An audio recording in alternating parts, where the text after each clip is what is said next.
¿Cómo están? Bienvenidos a la presente edición de TV Perú Mundo. Hoy, miércoles 30 de enero, soy Paola Pejovés y les doy la bienvenida junto a Farid Cajat para comentar lo que ha pasado en el mundo el día de hoy. Podemos destacar nuestra primera información, que es el anuncio del gobierno colombiano, ya que van a estudiar despenalizar el éxtasis, que es esta droga sintética que de gran uso entre la juventud. ¿Cuáles son las implicancias?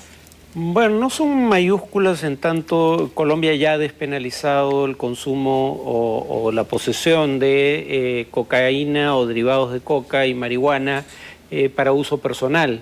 Entonces es continuar con una tendencia que ya se había iniciado hace algún tiempo en Colombia. Muy bien, nosotros vamos a ir con esa información. El gobierno de Colombia enviará al Congreso un proyecto de ley para que no sea ilegal el consumo de dosis mínimas de drogas sintéticas, entre ellas el éxtasis. Bien, ahora primero nos vamos a ir a Venezuela, ya que el ministro de Ciencia y Tecnología, Jorge Arreaza, y yerno también del presidente Hugo Chávez, aseguró que el gobernante está cada día mejor. Está cada día mejor y mandando más que un dínamo. Así describió el ministro venezolano de Ciencia y Tecnología, Jorge Arreaza, yerno del presidente Hugo Chávez, la evolución clínica y asunción de funciones del gobernante venezolano. Y está mandando más que un dinamo, efectivamente, es así. El comandante Chávez está constantemente reflexionando, tomando decisiones, y cuando hacemos las reuniones de trabajo, bueno, gira instrucciones, gira órdenes, dependiendo del caso. Por su lado, el vicepresidente de ese país, Nicolás Maduro, manifestó que Chávez se encuentra optimista y aferrado a Cristo. Nos dijo con una gran fortaleza: estoy muy optimista. Confío plenamente en los tratamientos que estoy haciendo. Volveremos a ganar esta. Estoy aferrado a Cristo y a la vida. El mandatario venezolano permanece en Cuba desde el pasado 10 de diciembre, a donde viajó para someterse a una cuarta operación por el cáncer que padece. Muy bien, ahora vamos con el presidente del Ecuador, Rafael Correa, quien ha ofrecido firmar ante un notario su dimisión anticipada si se demuestra que posee cuentas bancarias en Suiza, tal y como ha publicado el portal digital Banana Leaks. Según la página web, que ya no están disponibles en internet, el líder socialista posee 2 cuentas bancarias que abrió siguiendo el consejo de su primo Pedro Delgado, ahora perseguido por la justicia ecuatoriana por un delito de fraude. La agencia de noticias oficial Andes ha indicado que Banana Leaks fue creado hace 2 semanas por Emilio Palacio, un ex jefe de opinión del diario El Universo, que fue condenado a 3 años de prisión y al pago de una multa de $30 millones por calumniar al presidente Correa, aunque después este fue perdonado. Muy bien, pero al parecer por esa denuncia y ese tema no creo que vuelva a ser perdonado, ¿eh? Si se comprueba que él ha sido. Si se comprueba que él ha sido, ¿no? Esa es la palabra clave. Ahora, claramente es digamos, un medio informativo, suponiendo que sea realmente tal cosa, que parodia el nombre de Wikileaks, entidad cuyo jefe máximo y creador está asilado justamente en Ecuador, ¿no? Banana Leaks suena casi a una ironía. Es un medio clandestino cuyos autores, pues ya no existe, cuyos autores permanecen en el anonimato y que citan fuentes anónimas sobre presuntas cuentas del presidente en el exterior, sin además dar montos de las cuentas, ¿no? Entonces yo honestamente no le daría mucho peso a ese tipo de información. La fuente no parece ser creíble, ¿no? Claro, pero también hay que destacar que están ahora en plena campaña electoral y se van a conocer seguramente ataques de todo tipo, porque ayer estaban circulando unos videos incluso que se burlaban del presidente Correa y otros que se burlaban del otro candidato que está segundo en las encuestas, pero con un margen bien lazo, ¿no? Pero vemos pues que podría ser parte de la campaña, además que cualquier denuncia, en todo caso con pruebas, ¿no?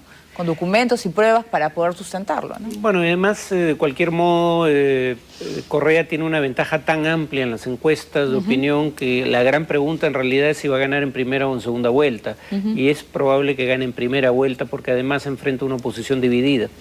Muy bien, ahora vámonos a Colombia. El gobierno enviará al Congreso un proyecto de ley para que no sea ilegal el consumo de dosis mínimas de drogas sintéticas, entre ellas el éxtasis. La propuesta viene causando polémica y, de ser aprobada, se podría aportar en Colombia hasta 200 miligramos o 3 comprimidos de derivados de las anfetaminas. De esta forma se despenalizaría el porte de drogas sintéticas como el éxtasis. La iniciativa, hecha por la gestión del actual presidente Juan Manuel Santos, sería entregada en marzo al Senado y a la Cámara de Representantes, la cual formaría parte de un proyecto más amplio de un Estatuto Nacional Antidrogas que aún está en construcción. El anuncio reabre un álgido debate no solo en Colombia, sino en el resto del continente latinoamericano, donde los especialistas aseguran que la población aún no está madura para acoger este tipo de legislación. El más reciente ejemplo, el de Uruguay, donde el propio presidente José Mujica frenó el trámite de su propia iniciativa para legalizar la compra y venta de marihuana. En Colombia ya está permitida cierta cantidad de dosis personal que no puede exceder de 1 gramo de cualquier sustancia a base de coca y 20 gramos de marihuana. Esta propuesta busca homologar la cantidad de drogas ya permitida con una cantidad del mismo equivalente, pero en drogas sintéticas.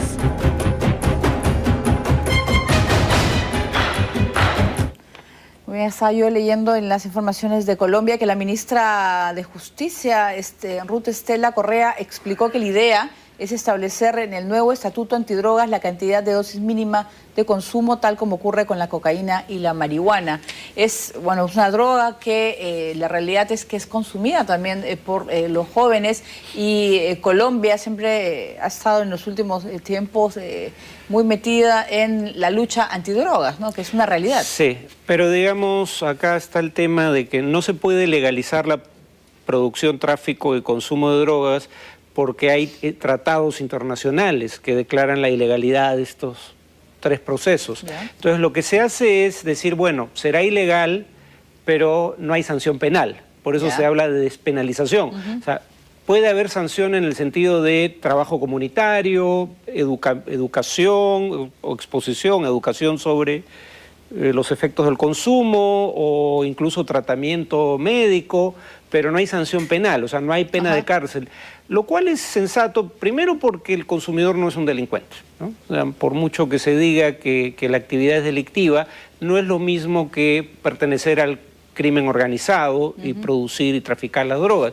Pero en segundo lugar, si el consumidor es penalizado al igual que los traficantes, lo que termina ocurriendo es que están del mismo lado frente a la ley, a la que ambos ven como un rival.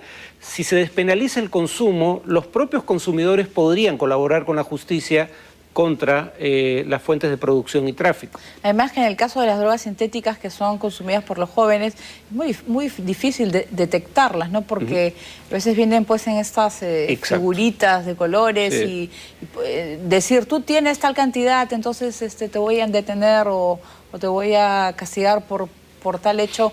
Es más difícil de controlar. Es una manera de que Colombia está diciendo, bueno, vamos a tratar de mejorar el control que hay sobre ellas, ¿no? Sí. Y concentrarse en el crimen organizado en torno a las drogas, más que en los consumidores, ¿no? Pero además, claro, en el caso de las drogas sintéticas, primero pueden tener la forma de un analgésico, una pastilla como cualquier otra. Es difícil saber qué tipo de pastillas son. O como un sticker, muchas veces también claro. Pero además es fácil conseguir las materias primas y son baratas de producir. Entonces, tratar de acabar con el problema es virtualmente imposible. Por eso la estrategia dentro de la cual se inscribe la idea de despenalizar el consumo es una estrategia de control de daños. Drogas va a haber siempre, pero en todo caso que causen el menor daño posible a la salud pública y a la seguridad ciudadana. Muy bien, ahora vamos a seguir con noticias de la región. En Brasil, el dueño de la discoteca donde murieron el fin de semana 235 jóvenes intentó suicidarse. Alexandro Sport, internado por problemas respiratorios tras el incendio, quiso ahorcarse con una manguera. El empresario Alessandro Sport, uno de los 2 socios del establecimiento siniestrado la madrugada del último domingo en la localidad de Santa María, intentó ahorcarse con una manguera en uno de los baños del hospital en el que es tratado por problemas respiratorios a consecuencia del incendio y en donde está bajo arresto. La policía además informó que Spoor ahora se encuentra bien y fue esposado a la cama para evitar nuevos intentos de suicidio. En tanto, un nuevo video muestra las imágenes del interior del establecimiento, en donde murieron 235 personas, muchos de ellos estudiantes de distintas facultades de la Universidad Federal de Santa María, que celebraban una fiesta de integración. La puerta de color rosa, visiblemente rasgada por dentro, dice mucho de la desesperación que vivieron los jóvenes que murieron pisoteados y por asfixia. En las imágenes todavía se puede observar cómo las cajas de cervezas y mesas con bebidas aún se encuentran servidas. También permanecen en el lugar los zapatos y otros objetos personales de las víctimas. Los alcaldes de 17 localidades brasileñas pidieron a la presidenta de Brasil, Dilma Rousseff, dar una ley que unifique el reglamento de la concesión de licencias para este tipo de establecimientos. Muy bien, dejamos Sudamérica y nos vamos a Estados Unidos. La ex congresista que sobrevivió a un tiroteo, Gabrielle Giffords, pidió al Senado de su país actuar de manera urgente contra la violencia armada. En enero de 2011, Gabrielle Giffords resultó gravemente herida al ser baleada en la cabeza durante un tiroteo en el que murieron 6 personas en Tucson, Arizona. Aquel episodio le cambió la vida y aunque su recuperación fue difícil, ahora la ex congresista estadounidense es una enérgica activista por el control de armas. Su nombre no estaba en la lista de testigos para la audiencia del Senado que debatiría este tema, pero Giffords apareció en escena junto a su esposo, el capitán retirado de la Armada, Mark Kelly. Los miembros del Congreso la recibieron cálidamente y le permitieron dar su manifestación. It will be hard, but the time is now. You must act. Be bold, be courageous. Americans are counting on you. Thank you. Las secuelas del ataque que sufrió son evidentes. Giffords habló lento y con dificultades, pero a la vez lo hizo con firmeza. Y es que se trataba de la primera audiencia para debatir el control de armas de fuego desde la matanza en Newtown, una dura batalla a la que ahora se ha sumado la excongresista demócrata y que de seguro le dará más relevancia a las víctimas que muchas veces quedan de lado en esta eterna discusión. Muy bien, y esto sumado a 2 tiroteos más que se han dado en las últimas horas. Ayer un sujeto mató al conductor de un autobús escolar, tomó de rehén una criatura de 6 años y tuvo que ser matado, no rematado por la policía.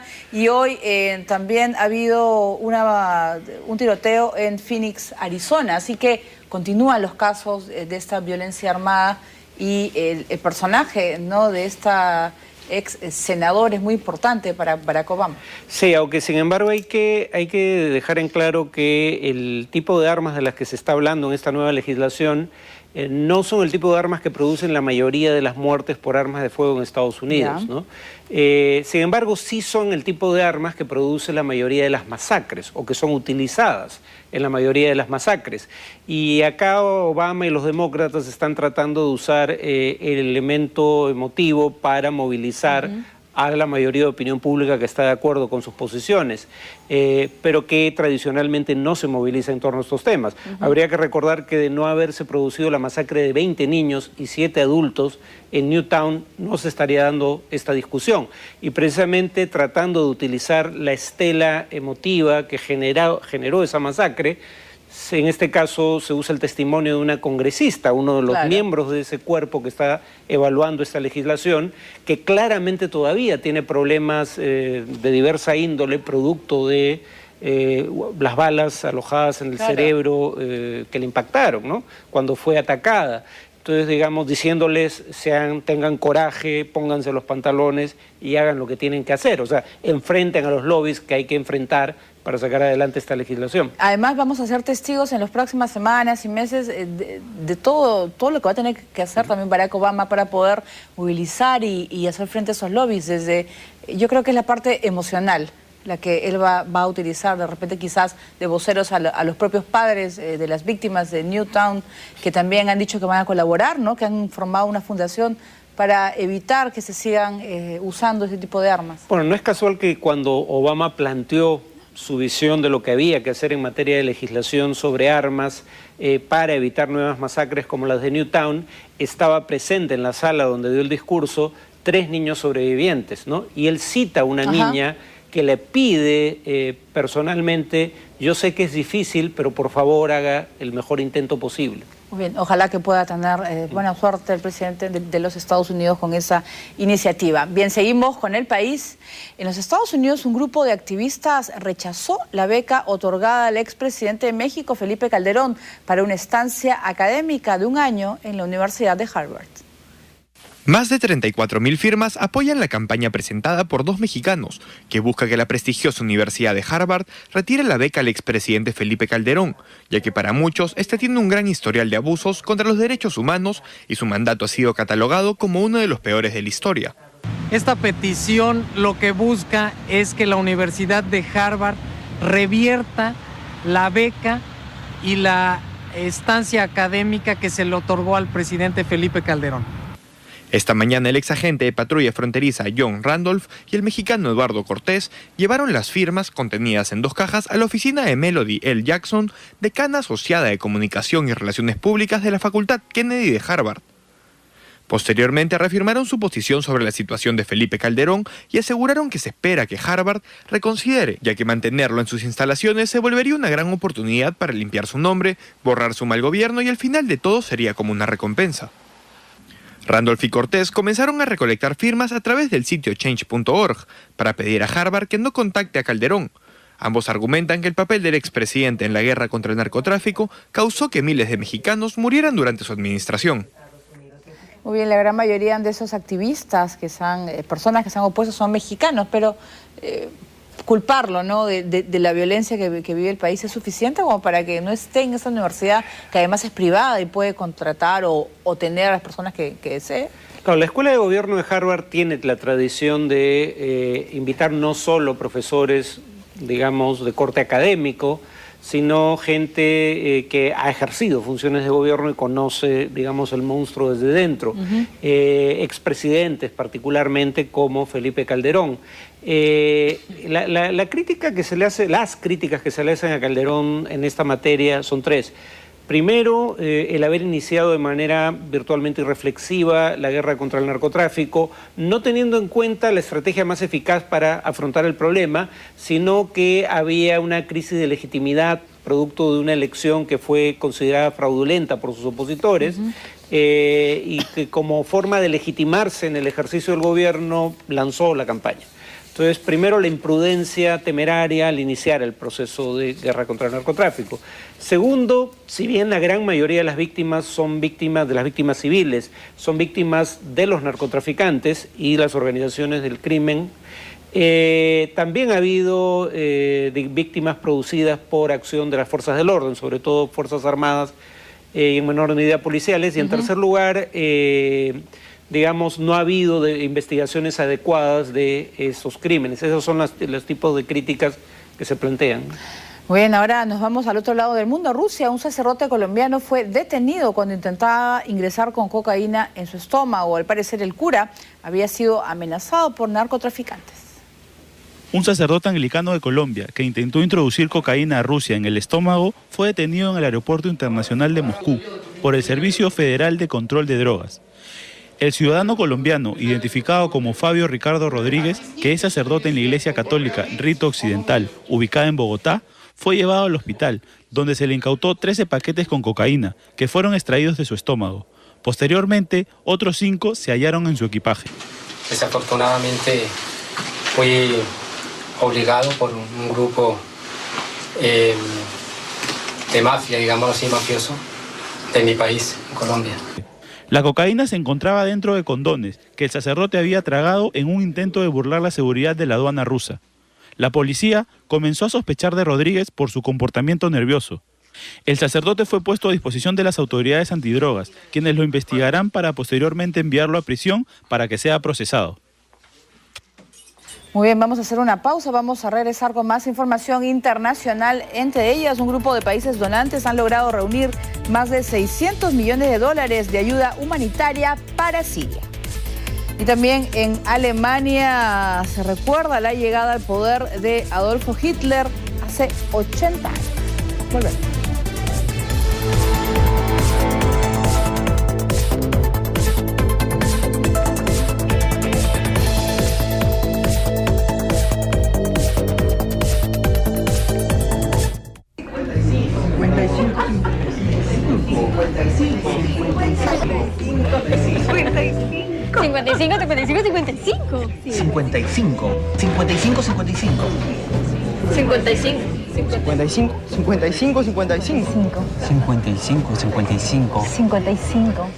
Celebramos el 55 porque TV Perú cumple 55 años. Y es que hace 55 años se encendieron por primera vez los televisores en todo el país. Y desde entonces, TV Perú no ha dejado de llevar información y cultura a nuestros hogares. Muchas gracias. Felicitaciones.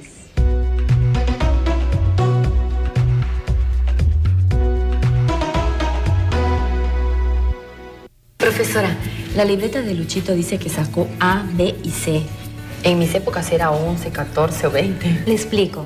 Ya no se califica con números. Por ejemplo, esta A en comunicación significa que Lucho lee, comprende y se comunica bien con sus compañeros. Ah, pero entonces esta C significa que está bajo en matemática. Que le cuesta resolver los problemas y que se confunde con más de 2 operaciones. ¿Y cómo podríamos hacer para ayudarlo en casa? Por ejemplo, la próxima vez que vaya al mercado, haga que le acompañe y le ayude a sacar las cuentas. Buena idea. Entonces yo le voy a enseñar a medir distancias cuando juguemos pelota. Claro, traten de ayudarlo siempre y así empezará muy bien el próximo año. Cambiemos la educación, cambiemos todos. Economía es mucho más que ahorrar o saber gastar. Es una actividad que, aunque no parezca, está siempre presente en nuestras vidas. Y para entender mejor cada uno de sus procesos, es que ampliamos el horario de Punto Económico. Punto Económico, ahora, de lunes a viernes, a las 7 de la noche. Más tiempo para comentar, analizar e intercambiar puntos de vista. Punto Económico. Por TV Perú. Mucho más que ver.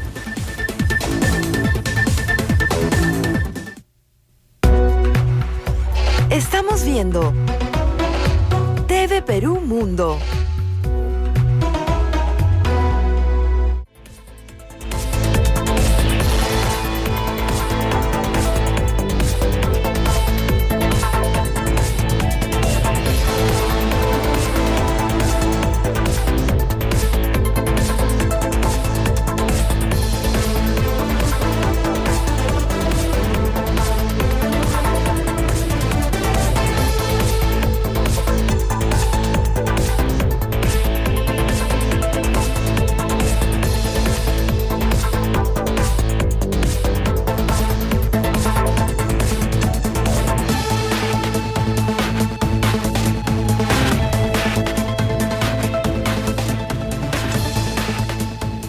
Muy bien, hemos estado viendo una serie de fotografías del fotógrafo de la agencia Reuters, Goran Tomasevich, un fotógrafo de origen serbio, quien se ha adentrado en la crisis que se está viviendo en Siria. Él ha acompañado durante semanas a los rebeldes en la ciudad de Alepo, Farid, y ha podido registrar todas las actividades y ha podido ver la muerte muy de cerca. Esa secuencia que hemos visto hace unos instantes es la de uno de los rebeldes que es herido, y él va tomando toda la secuencia en los cuales él quieren ayudarlo, lo jalan y luego pierde la vida. Ese es un fotógrafo que ha sido comparado con Robert Capa, quien estuvo en la Segunda Guerra Mundial y que está pues en primera fila, prácticamente sintiendo las balas y sintiendo toda esta fuerza y toda esta tragedia que se está viviendo en Siria. Claro, digamos, acá hay una vocación que obviamente trasciende el cumplimiento del deber, porque esta es gente que claramente pone su vida en riesgo. Han muerto ya varios periodistas extranjeros cubriendo esta guerra en Siria, pero además es la gente que se encarga de que las víctimas de esta guerra no sean cifras en una estadística, sino que tengan rostro para el gran público internacional. Entonces cumplen además una función importante.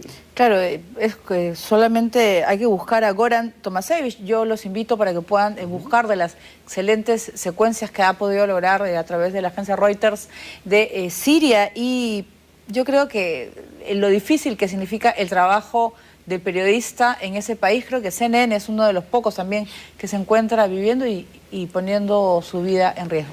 Pero además cuando se dice la comunidad internacional tiene que hacer algo para detener tantas masacres, lo que la gente tiene en mente son fotos de cuerpos amontonados. Después, o sea, si no hay imágenes, la masacre no conmueve de la misma manera. Es lamentable, pero parece ser cierto.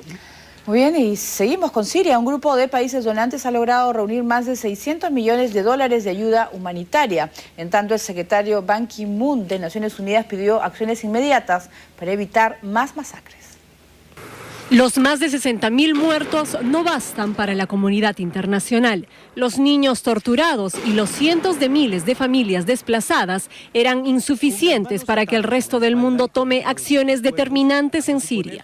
Solo ayer que se difundieron las terribles imágenes de más de 80 civiles asesinados y luego tirados a un río en la ciudad de Alepo, tocaron la sensibilidad de algunos líderes mundiales. Aún así, parece ser todavía insuficiente. La guerra sin tregua sigue desangrando a un país que ya se ha cansado de agonizar.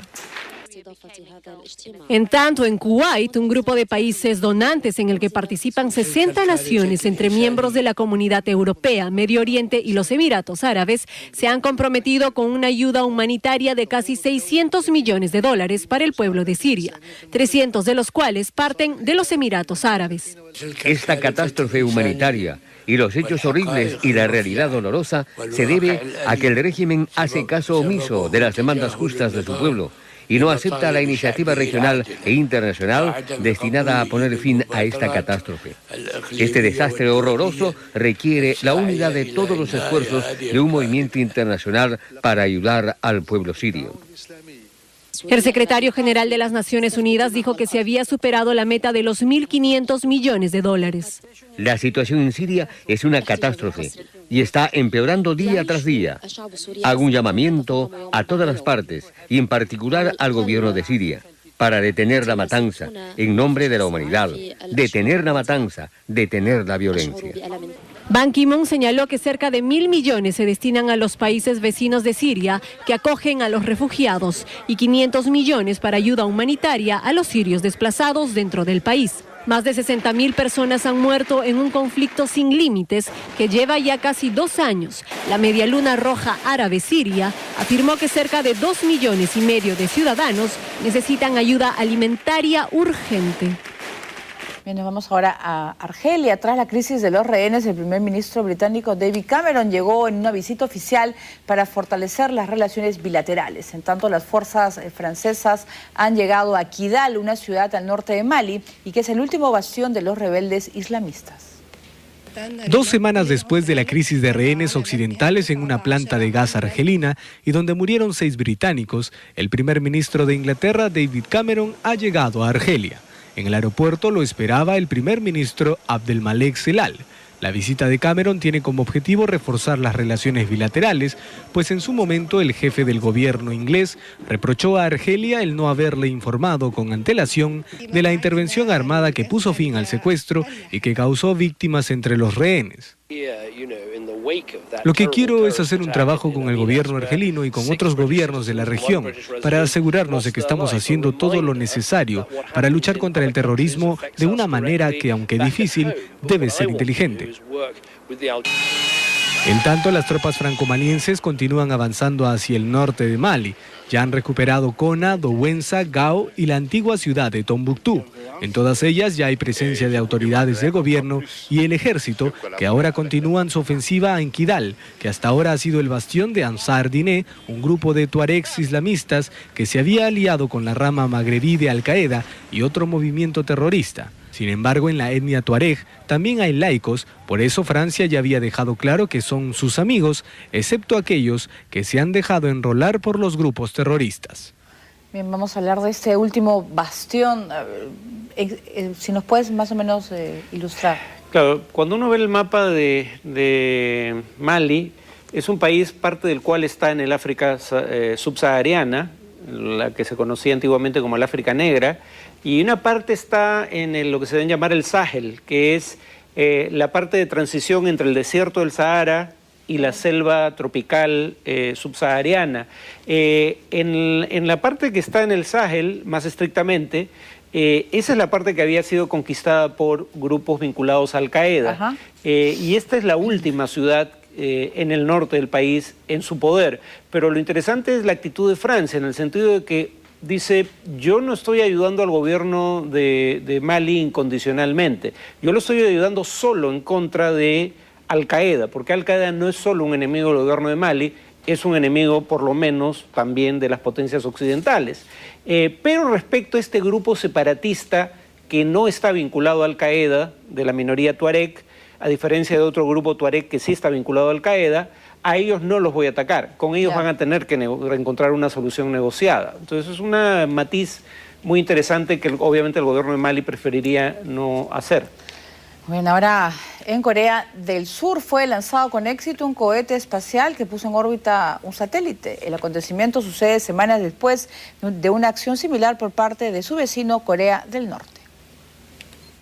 Finalmente, Corea del Sur ha logrado lanzar su propio cohete espacial después de 2 fracasos y luego de que su vecino Corea del Norte procediera a un lanzamiento espacial exitoso semanas atrás. La operación, que tuvo por objetivo poner en órbita un satélite, había generado gran expectativa en todo el país. El cohete de 140 toneladas y de concepción rusa surcoreana despegó desde el Centro Espacial de Naro, situado en la costa sur de Corea del Sur. Al cabo de un ascenso de 9 minutos, liberó el satélite destinado a recoger datos sobre las radiaciones cósmicas durante un año. Seúl aspira a desarrollar de aquí al 2021 un cohete de 3 pisos 100% surcoreano, capaz de transportar una carga de 1,5 toneladas. El lanzamiento ha sido el tercer intento del país asiático para unirse al Club Espacial del Mundo, después de 2 fracasos en 2009 y en el año 2010. Corea del Norte se les adelantó en diciembre pasado al lanzar su satélite, que sin embargo no logró transmitir señales al alcanzar la órbita. El hecho, considerado más bien como una prueba balística por la comunidad internacional, recibió una nueva sanción por parte de las Naciones Unidas. Muy bien, regresamos al Reino Unido. El gobierno está evaluando una campaña inusual lanzada en los medios de comunicación. Con ella se pretende asustar a los europeos que sueñan con vivir en la isla a través de eslogans y frases muy agresivas. Veamos. Hace varios meses la crisis que golpea a Europa obligó a varios países a centrarse en el bienestar de sus ciudadanos. No solo España se ha visto obligado a priorizar los puestos de trabajo y aislar poco a poco a los inmigrantes que los ocupaban, sino que ahora Gran Bretaña ha liberado una campaña para evitar que los búlgaros y rumanos emigren en masa y ocupen puestos de trabajo destinados para los británicos. La propuesta de desprestigiar al país en el exterior nació de una idea de la laborista Kate Bass y ha sido bien tomada por el gobierno, que medita asustar a los europeos que sueñan con vivir en la isla. La idea logró desatar el humor irónico de los ingleses, apoyados por los diarios locales que propusieron enviar algunos avisos que el gobierno debería lograr para realizar el objetivo. Dentro de los más destacados encontramos el eslogan "Nos odiamos y probablemente los odiemos también ustedes". Otro señala que el país ya está lleno y también proponen intentar en Miami o simplemente no entrar, advirtiéndoles lo difícil que es el clima y lo malo que es el transporte público. Cabe resaltar que los avisos publicados son idea de los mismos ciudadanos y no han sido aprobados por el gobierno, ya que existe un régimen especial establecido por la Unión Europea. Es por ese motivo que el gobierno ha generado medidas para controlar la sobrepoblación de inmigrantes. Según el estudio de un blog local, los búlgaros y rumanos han recibido controles transitorios para que solo ocupen puestos en caso de tener permiso especial y solo trabajando en algunos rubros específicos. Además, están limitados a realizar trabajos durante 6 meses y solo si no hay algún británico disponible para el cargo. Otro de los requisitos obligatorios es estudiar en el Reino Unido y cumplir un máximo de 20 horas semanales.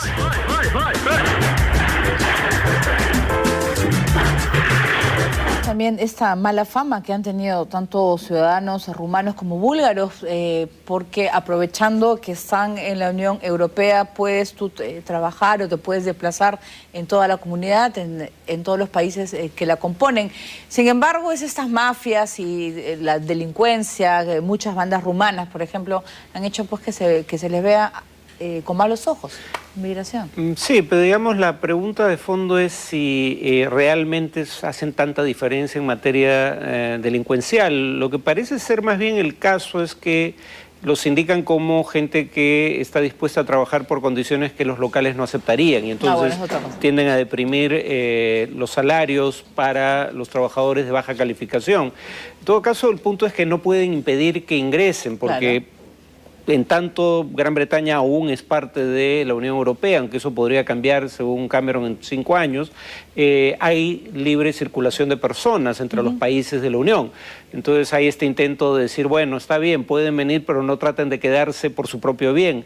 El tema es que mientras encuentren trabajo, aunque probablemente con la recesión en este momento no lo estén haciendo en gran proporción, pero mientras tengan mayores oportunidades de trabajo en Gran Bretaña que en su país de origen, no importa cuántos carteles les pongan al frente, probablemente terminen inmigrando e intentando trabajar de cualquier manera. Muy bien, ahora en Alemania, un día como hoy, Adolfo Hitler llegó al poder dando inicio al régimen nazi. Las autoridades alemanas han recordado la fecha como un episodio que no debe volver a repetirse. Dass ich anständig meine Zeit verwendet habe im Dienste meines Volkes. Gib du jetzt deine Stimme ab. Wenn ja, dann tritt für mich ein, so wie ich für dich eingetreten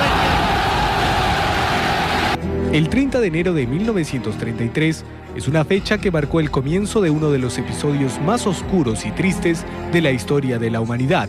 Fue el día en el que Adolfo Hitler llegó al poder en Alemania. Antes ya había intentado un golpe de Estado que fracasó, pero aprovechó los 9 meses que pasó en la cárcel en 1924 para escribir su libro titulado Mi lucha, cuya edición está prohibida hoy en día. En su manifiesto nazi trazó 2 conceptos principales de su ideario: la expansión de la raza aria y la consecución de una comunidad nacional sin judíos ni otras minorías. Hitler exigía una revisión del Tratado de Versalles, que para muchos alemanes había supuesto una humillación tras haber vivido una derrota en la Primera Guerra Mundial. El líder nazi abogaba por la tan ansiada recuperación del poder político, económico y militar. En 1930 había quedado segundo en las elecciones presidenciales de abril que ganó Paul von Hindenburg, pero a medida que se profundizaba el sentimiento general de la crisis económica, la popularidad de Hitler ascendió. El 30 de enero de 1933, hace exactamente 80 años, el entonces presidente lo nombró canciller del país tras el fracaso de 2 gobiernos en menos de un año. En cuestión de meses, Hitler asumió poderes dictatoriales. El camino hacia la Segunda Guerra Mundial estaba abierto. El partido nazi ganó las elecciones parlamentarias en marzo de ese mismo año, y de allí en adelante la historia ya es conocida. Ahora, 30 de enero de 2013, la canciller alemana Angela Merkel ha recordado que la llegada de Adolfo Hitler al poder no hubiera sido posible sin la complicidad o la indiferencia de las élites alemanas y de buena parte de la sociedad. Una autocrítica del país germano que hasta ahora considera al régimen genocida de Hitler como una advertencia permanente de lo que el mundo jamás debe volver a vivir.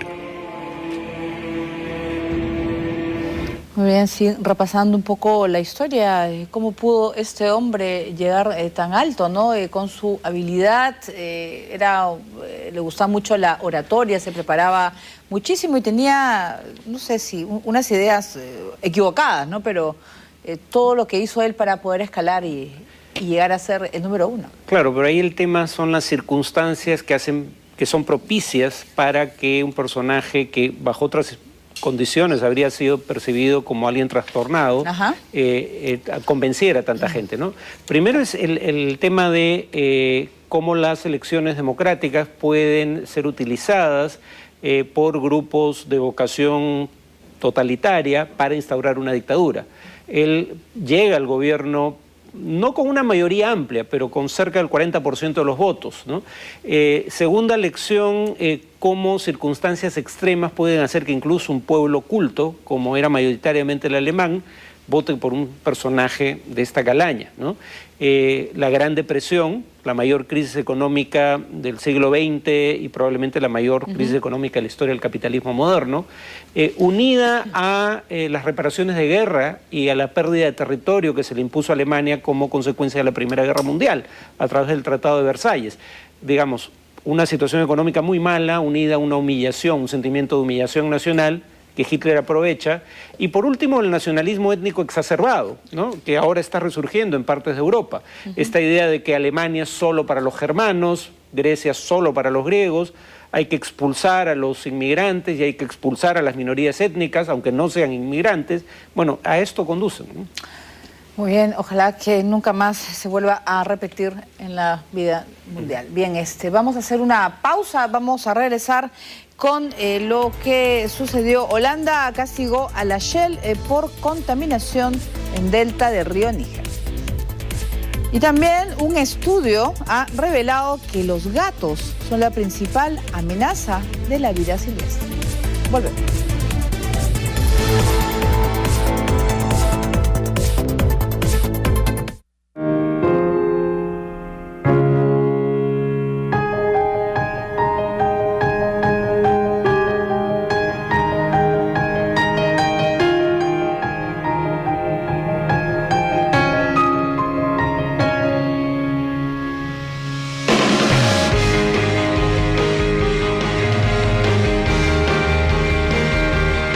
TV Perú, 55 años, junto a ti.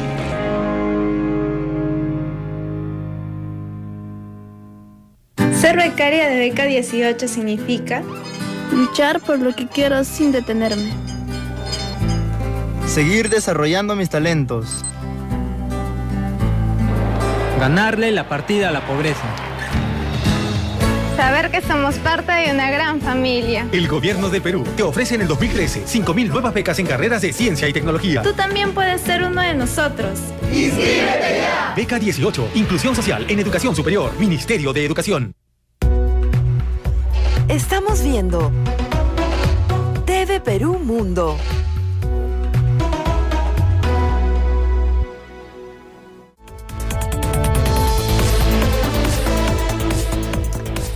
Bien, ahora vamos con un niño de 12 años de Afganistán que fue secuestrado por los talibanes y contó a un medio inglés cómo pudo escapar para evitar ser convertido en un atacante suicida. Entre estos niños que juegan al fútbol en un orfanato de Afganistán, hay un niño que tiene una historia especial. Se trata de Niaz Mohamed, que con tan solo 12 años y en un acto de valentía se enfrentó a los temibles talibanes. Niaz quedó a merced de los extremistas islámicos, quienes lo secuestraron y trataron de convertirlo en un atacante suicida. La historia de Niaz es la historia de cientos de niños en Afganistán. Muy pocos como él han logrado escapar y han vivido para contarlo. Las atrocidades a las que están expuestos es producto de la sociedad en la que viven, una donde los huérfanos son presa fácil de los talibanes. Parece no tener preocupaciones, pero con 12 años se enfrentó a la... Muy bien, la historia increíble de este pequeño niño de 12 años, claro, huérfanos, no tienen quien los pueda cuidar o los pueda aconsejar y son captados, secuestrados para poder ser utilizados en estos ataques suicidas. Sí, este es un problema en países como Irak, en Afganistán, pero es aún mayor en países del África subsahariana, donde los niños son raptados y una forma de comprometerlos con el grupo que los ha raptado y que los quiere utilizar como soldados es llevarlos a su lugar de origen y obligarlos a cometer atrocidades en su propia comunidad de origen para que luego no puedan volver a ella, ¿no? El grado de crueldad en los medios para reclutar niños soldados es, digamos, inenarrable, ¿no? Muy bien, y seguimos con el Reino Unido, ahora con la adolescente pakistaní y activista Malala Yousafzai. Será operada para colocarle una placa de titanio en la cabeza. La lucha de Malala por recuperarse continúa. Los balazos recibidos por parte de los talibanes que intentaron a toda costa acabar con su vida, en lugar de callarla, le han dado más fuerzas para seguir adelante. En ese proceso de recuperación, sus médicos han anunciado que le quedan 2 cirugías más. A Malala le será colocada una placa de titanio en los próximos días que le cubrirá una apertura en el cráneo y recibirá un implante en el oído interno. Cuando Malala sufrió el cobarde ataque, los médicos en Pakistán, para salvarle la vida, tuvieron que extraerle una sección de su cráneo del tamaño aproximado de su mano, espacio que ahora los médicos en el Reino Unido quieren tapar con la placa, pues debido a la parte faltante, Malala tiene limitaciones en cuanto a lo que puede hacer y su cerebro es vulnerable a sufrir heridas. Para hacer la placa de titanio, el fabricante de prótesis tuvo una reproducción de la sección del cráneo de Malala y otra de la parte que falta impresa en computadora. Luego rellenó el agujero con cera y le dio forma de la cabeza. Más tarde usó la misma sección de cera para darle forma a la placa de titanio. Malala, la niña héroe, también recibirá un implante para restaurar su capacidad auditiva en el oído izquierdo y con ello, según sus médicos, la pequeña podrá recuperar su sonrisa. Bien, ahora nos vamos a Holanda con un fallo sin precedentes. La justicia de ese país condenó a la multinacional Shell por la contaminación del río Níger en África. Así pasan sus días más de 30 millones de campesinos que viven alrededor del delta del río Níger, una población pobre que tenía en sus aguas el único recurso económico para sobrevivir, pero que desde hace casi 2 décadas, cuando se inició la explotación del petróleo, una materia prima que abunda en este ecosistema, aseguran no haber visto más que peces muertos, enfermedades de todo tipo, contaminación en sus máximos niveles y la muerte. Hace 20 años todo era distinto.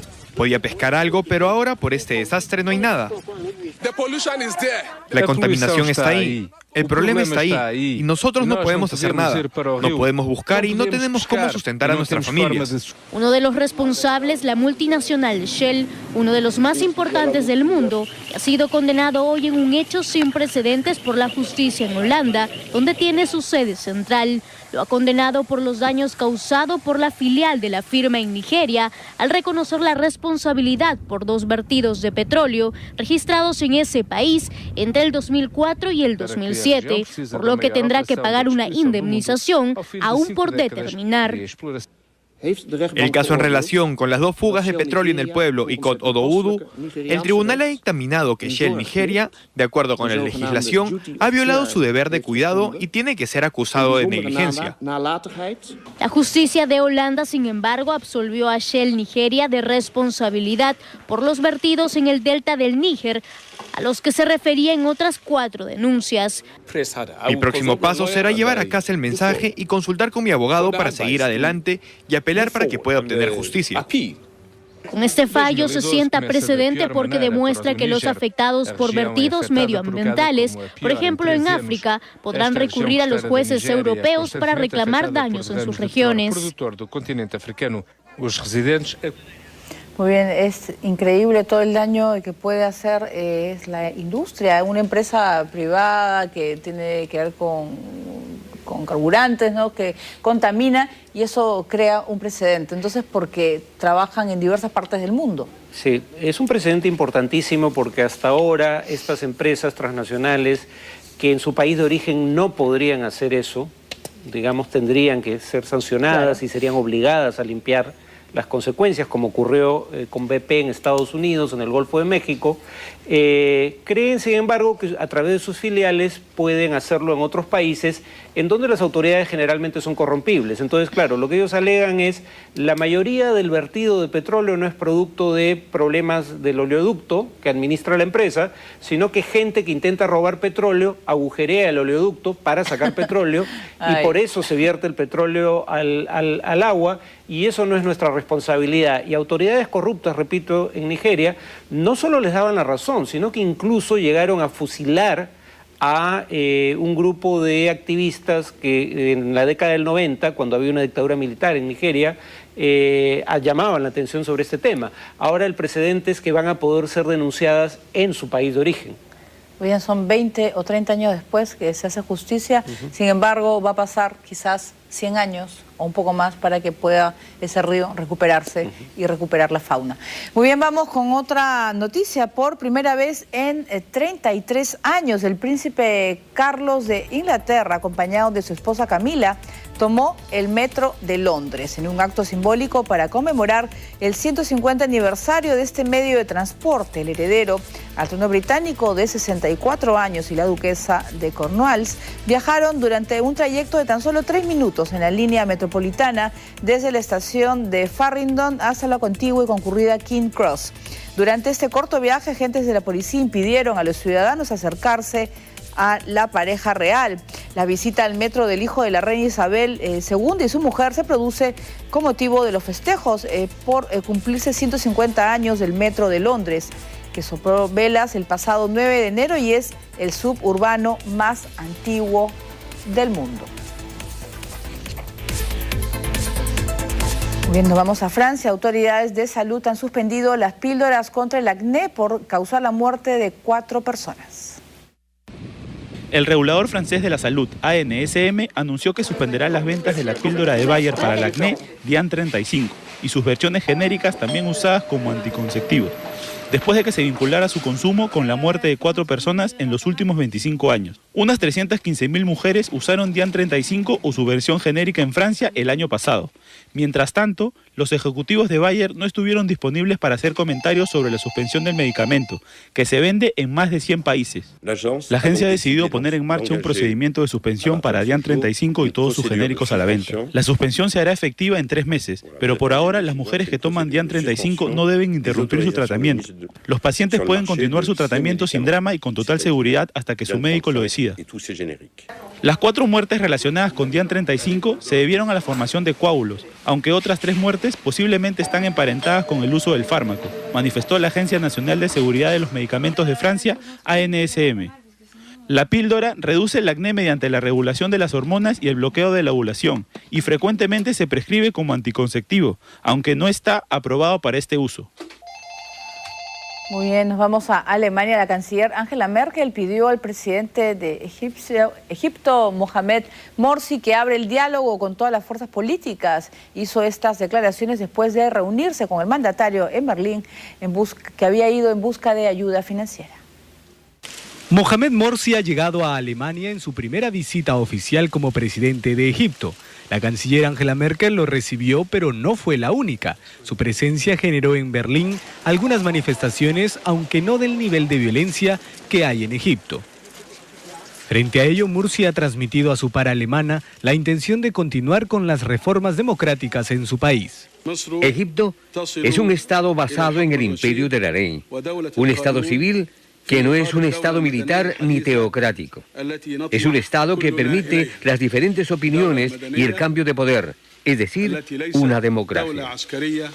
Egipto no solo se encuentra bajo la lupa política, sino también la económica. El Fondo Monetario Internacional mantiene sus dudas respecto a conceder o no un crédito millonario para el país, aunque también debe 2.500 millones de euros a Alemania.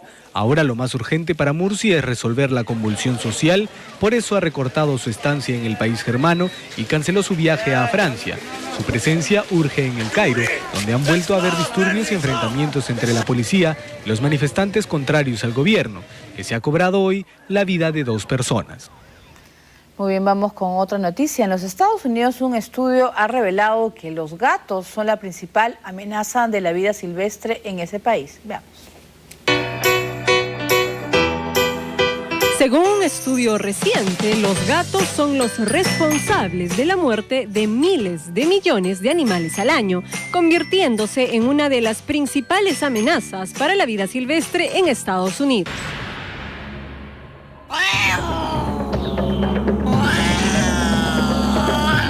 Los autores del estudio estiman que los felinos matan entre 1.400 y 3.700 millones de aves y entre 6 y 20 millones de mamíferos anualmente. En un artículo publicado en la revista Nature Communications y que ha causado la ira de los amantes de los felinos, el equipo de científicos afirmó que los gatos salvajes y los callejeros son los peores agresores. Aún así, aclararon que los domésticos también juegan su papel dentro de la problemática y remarcaron que los dueños deben tomar medidas para reducir su impacto. Los autores concluyeron que actualmente mueren más animales bajo las garras de los gatos en Estados Unidos que en accidentes de tráfico, colisiones con edificios o intoxicaciones. El instinto asesino de los gatos domésticos ha sido documentado en numerosas islas alrededor del mundo. Según informes, han llegado a destruir hasta un 10% de la fauna local y se les ha culpado por la extinción global de 33 especies. Los hermosos meninos han resultado ser, para estos investigadores, toda una amenaza. Muy bien, los gatos son depredadores naturales, así como puede ser el tiburón u otra especie en el mundo, pero yo creo que lo hacen por una razón, es el equilibrio natural. Si no existieran los gatos,